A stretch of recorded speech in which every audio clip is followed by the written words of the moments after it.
Hi guys.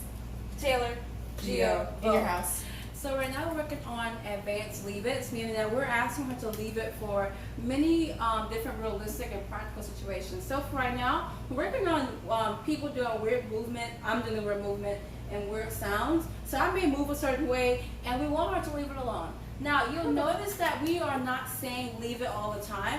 Beaux is actually offering leave it, meaning that she's looking away and looking at our eyes.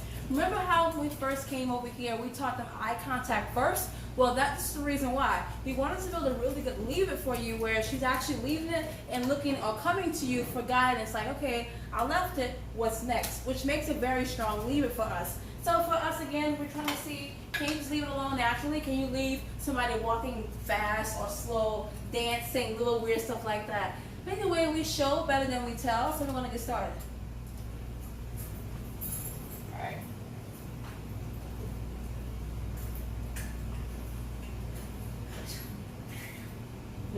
She looked away, so we're going to give her a treat, even though we didn't say leave it. Leave it is really a cue. Good. Leave it is a cue that you do not want to repeat. You only have the verbal cue. You don't have anything else. You have no hand signal. So it's really important that when we say it, we really do mean it, and we follow up with reinforcement for this at one time of us saying it. Now, if she offers us leave it,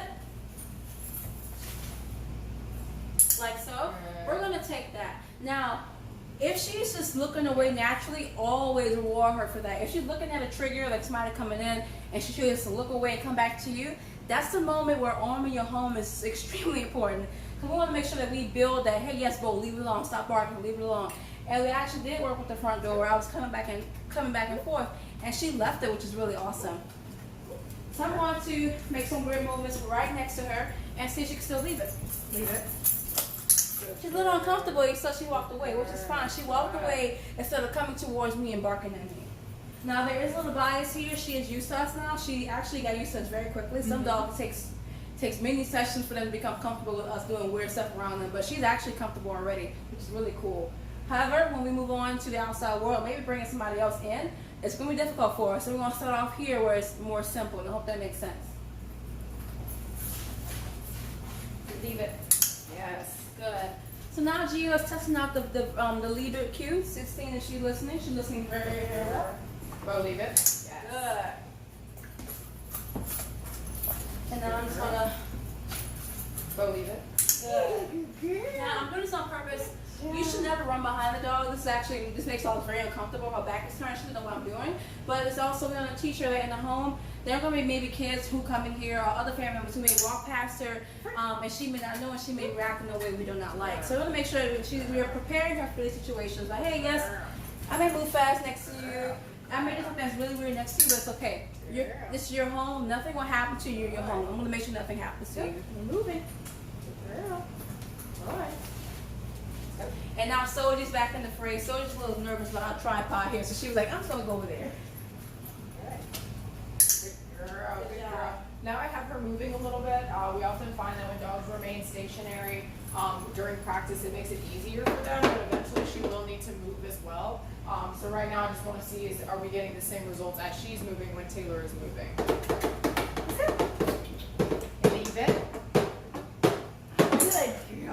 So now I'm playing around with a little bit of sound too. These leaving, we call this advanced leaving for a reason. Leaving sounds is pretty abstract, and leaving away certain movements, that's really hard. So we're going to prepare her and say, we're going to, hey, even though it's weirding you out, don't bark at it. A better thing to do is look away and go somewhere else. That's what you should do, not bark. Leave it. Gio was getting into the habit of asking her to leave it, and then she's moving her away. That's what you want her to leave it and then walk away from what she's trying to bark at or get at, you know?